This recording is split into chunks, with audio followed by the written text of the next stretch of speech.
Jupiter is sometimes called the king of the planets. It's the largest planet in our solar system.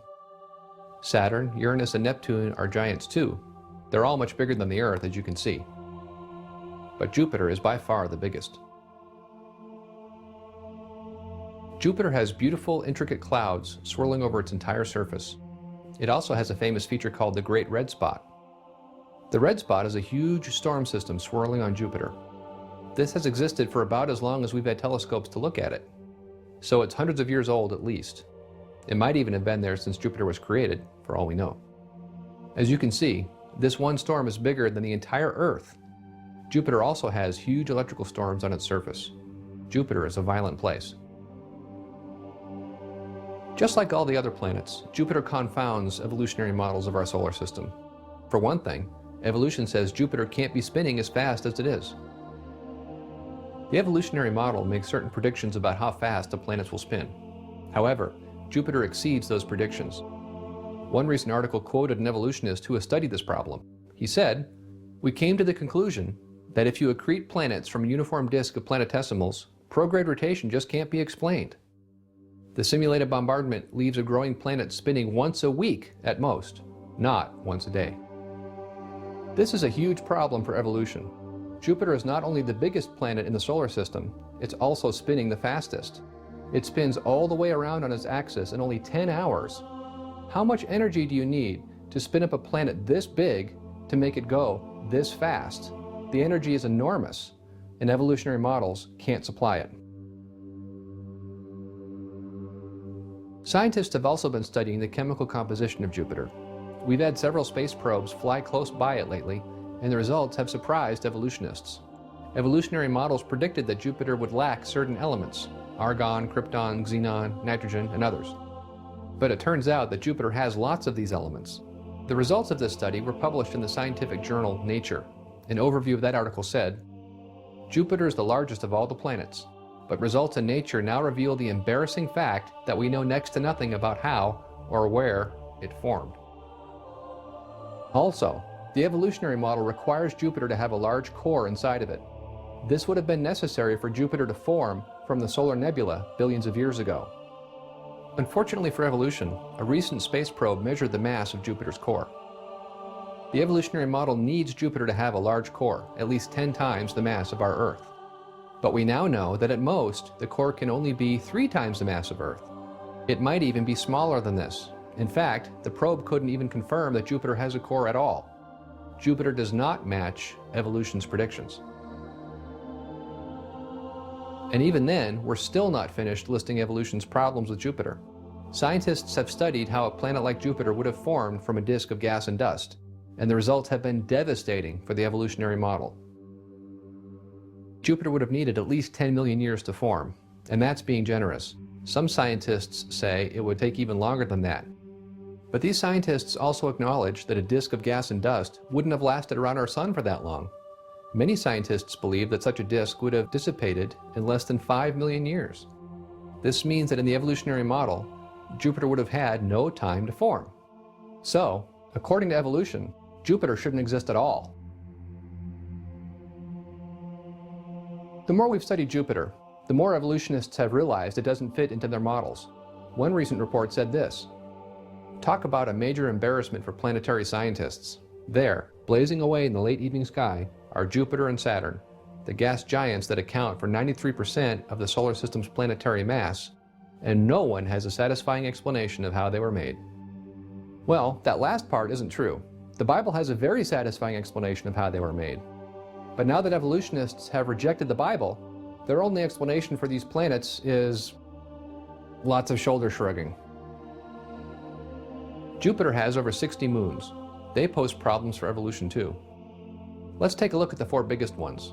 From upper left clockwise, we have Io, Europa, Callisto, and Ganymede.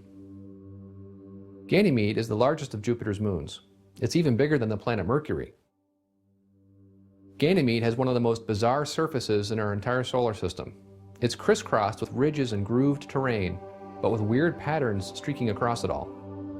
Some places are rough and rocky, other places are flat and smooth. It almost looks like somebody took a giant paintbrush and painted huge swipes across the surface. But this isn't the only challenge Ganymede poses for people who try to explain how it formed without a creator. Evolutionary models predicted that Ganymede couldn't have a magnetic field. But when our space probes arrived and started taking measurements, we found that it does have a magnetic field. Ganymede doesn't match the evolutionary model at all. Then there's Callisto. This moon is the most heavily cratered object in the solar system. Evolutionists believe that it has one of the oldest surfaces of any object, about 4 billion years old. It was a real surprise then when our space probes took some close-up pictures. Evolutionists expected a large number of smaller craters to go with the big ones. But they aren't there. They should be there if the surface is really billions of years old, but they're not. Callisto doesn't match the evolutionary cratering model. Not only that, some of the pictures show what appears to be fresh ice on Callisto's surface. This means that there's still erosion and geological activity going on. Evolutionary models say that Callisto is old, cold, and dead, but apparently that's not true. Next, there's Europa. Europa is in some ways the opposite of Callisto. Callisto is the most heavily cratered object in the solar system. Europa is the smoothest. Not only are there very few craters, Europa has very little terrain of any kind. It's almost perfectly smooth. The entire moon is covered with a shell of ice. The ice is several miles thick, but some scientists believe there might be liquid water beneath it.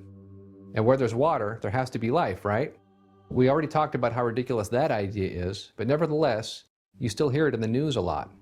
Somebody finds a new crack on Europa and thinks, ooh, look, water might ooze up into the crack and there might be life evolving in the water. Then some reporter runs a story about it that says we're on the verge of finding life elsewhere in the solar system, even though all we found was a crack in a moon. That sounds ridiculous, but it happens a lot in astronomy, unfortunately. Because Europa has only a few craters, we've been able to study them closely. One recent study has shown that the evolutionary model for cratering is all wrong. We've talked about cratering before. We've seen that evolutionists like to use craters to date things in the solar system. After all, the more craters something has, the longer it's been sitting there getting struck by other objects. Well, this study discovered that the impact of just one object can throw up debris and form lots and lots of craters. Scientists had already known this was possible, but evolutionists didn't expect the effect to be this large. The study showed that up to 95% of small craters and a lot of the medium ones were formed in this way. This means that these planets and moons have been struck with a lot fewer impacts than evolutionists thought. And that calls into question all those billions of years that these objects have supposedly been around. Remember that Venus's surface looks very young, but its crater supposedly proved it's a 500 million years old? Now we know this isn't true. And craters are also used to support an old age for the Earth's moon. Supposedly, our moon needed billions of years to accumulate all of its craters. Thanks to Europa, we now know this isn't true. The scientists in this study specifically said the Europa results caused problems for the current accepted age of Earth's moon. Isn't it interesting that one small moon of Jupiter, so far away from us, can wreck evolutionary models of even our own moon? The last moon of Jupiter that we'll be discussing is Io. Compared to Jupiter, Io is an insignificant little speck of a moon. But it's turned out to be one of the most spectacular places in the solar system. Io's surface is covered with volcanoes. All the spots you see on its surface here are volcanic. Over 400 volcanoes have been counted on Io, and at least 150 of them are active today. The black spot you see here is a volcano named Loki. It's more powerful than all the Earth's volcanoes combined. Volcanoes in Io can be incredibly violent. We've seen fountains of lava blasting material 180 miles into space. We've also measured geysers of lava shooting out of the volcanoes at over 2,000 miles per hour. That's more than 10 times as fast as the most violent volcanoes here on Earth. Io gives us some fascinating insights on the long-age evolutionary theories. For example, Io puts out twice as much heat as the Earth does. Where does all this heat come from? Well, some of it comes from tidal flexing. Io is caught in a gravitational tug-of-war between Jupiter on the one side and Jupiter's other large moons on the other. They're both pulling on Io, and this squeezing and flexing is generating heat inside Io's interior. The problem is that this squeezing can only account for some of Io's heat. So where does the rest of the heat come from? Well, If Io is young, it could still be cooling off from its initial formation. But if it's really billions of years old, that energy would have dissipated long ago. So, according to evolutionary theory, Io shouldn't have all those active volcanoes you see on its surface, but it does. Io's volcanoes create another problem for the models with billions of years. We've measured the lavas coming from the volcanoes, and there's an amazing amount of it. The Amirani volcano alone, which you see here, is flooding the moon's surface with 100 cubic meters of lava per second. It's erupting like that continuously, and this isn't even the biggest volcano on Io. For example, look at these before and after pictures of the Pilon Patera. Between the times these photos were taken, there was a massive eruption that produced the dark spot you see on the upper right. That's a huge lava flow, about as big as the state of Nevada. And these flows happen quickly. We saw a different volcano produce almost this much lava in just 2 days. Has Io really been erupting like this for 4.5 billion years?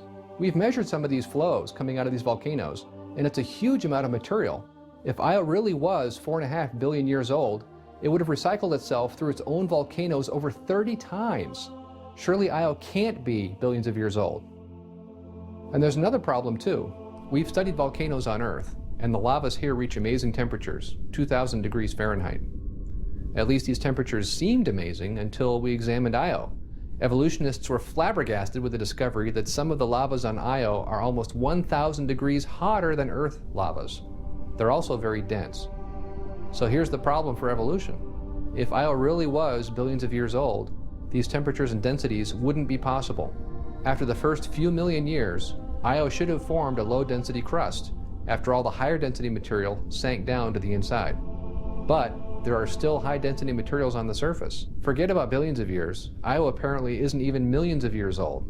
Io looks quite young. It matches perfectly with the biblical account of creation just a few thousand years ago. And that brings us to the end of our discussion on Jupiter. So let's review. Here's what you're not being told about Jupiter and its moons. According to evolution, Jupiter can't be spinning as fast as it is.